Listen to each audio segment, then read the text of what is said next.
Alors effectivement, je vais revenir pour répondre à ça parce que on peut toujours traiter un traumatisme après. Alors, on a des outils, justement, je vais vous partager un outil ce soir, comment on peut décharger son stress en utilisant la terre, comment on peut utiliser le pouvoir de l'intention, c'est extrêmement puissant, comment on peut utiliser la respiration.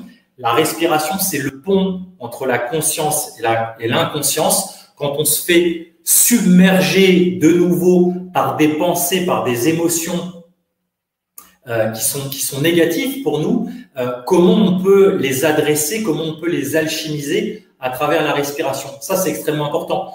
Je vous glisse une petite pépite là. Vous savez qu'on n'a pas 5 sens, les amis. On a 6 sens. Pour moi, le 6e sens, c'est notre esprit qui est capable de reconnaître nos pensées et nos émotions. Donc, parfois, quand on a tous eu des traumatismes dans notre vie, et vous savez tous que les traumatismes, eh bien, ils s'inscrivent dans notre corps. Notre corps, c'est une bibliothèque qui stocke tout.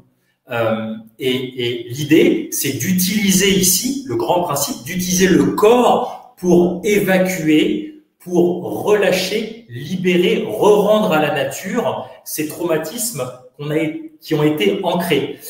J'aime à dire que les émotions, les amis, ne sont pas biodégradables. J'ai dit quoi? Les émotions, écoutez bien, ne sont pas biodégradables.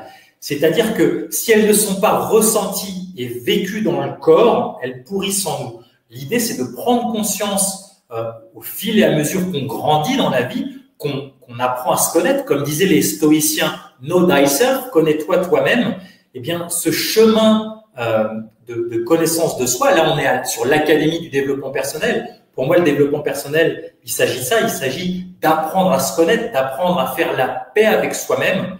Eh bien, ça permet de relâcher et de re-rendre à la nature tout ce qui nous appartient pas. Pourquoi la nature? Parce que moi qui aime la nature comme beaucoup d'entre vous, pour moi, c'est la seule capable d'alchimiser tout ce qui est trop lourd pour nous.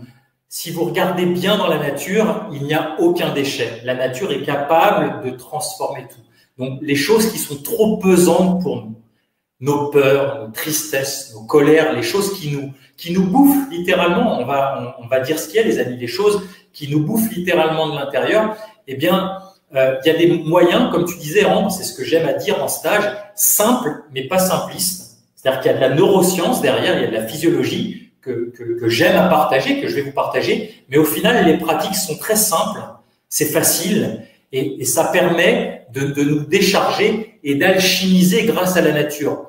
Toute cette méthode Life Force, finalement, c'est vous permettre de se reconnecter à vous-même et de vous reconnecter à la nature pour mieux vivre. Il s'agit de ça, en fait. Il s'agit d'avoir une vie beaucoup plus simple pour pouvoir être en harmonie, être heureux.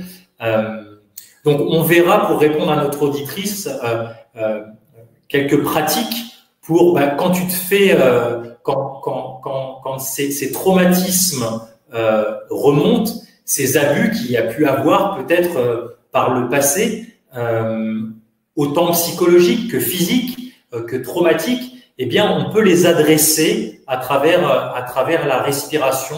On peut les adresser à travers des pratiques où on remet les choses à la terre, et c'est extrêmement puissant. J'ai envie de vous dire, vous savez qu'une prise électrique ou un paratonnerre sur votre maison, quand il y a la foudre qui tombe dessus, il redirige cette foudre, ce traumatisme dans la terre. Vos prises électriques à la maison, elles sont reliées à la terre. Nous, on est des êtres qui vivons sur un champ terrestre, on est des êtres électromagnétiques et on se remet dans nos sociétés de plus en plus rarement à la terre parce que on va rarement au sol. On a des chaussures qui nous isolent du sol, on est sur des chaises hautes, nos toilettes sont hautes, on va au sol quand on fait tomber nos clés. Si vous regardez, là, vous êtes chez moi dans mon petit dojo, je suis au sol. Je me recule. Ça, c'est une grande clé que je vais vous partager. Vous voyez, je suis sur mon petit zafou et je suis en permanence au sol. Et puis, depuis le début du séminaire, vous m'avez vu, je change de position. Ça s'appelle des postures archétypales.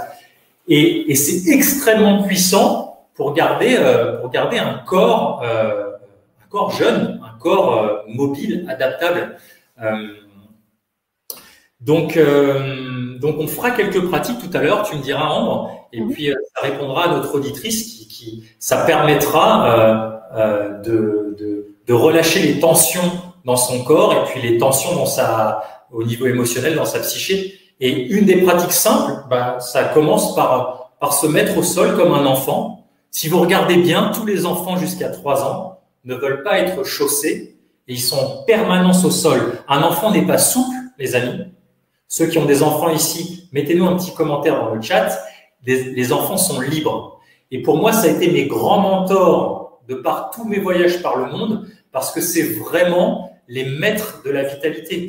Les enfants sont extrêmement, sont remplis de vie, remplis d'énergie du matin au soir. Et je pense que le fait qu'ils passent énormément de temps au sol, qu'ils soient connectés à la terre-mère au niveau énergétique, c'est pas anodin, c'est pas un hasard.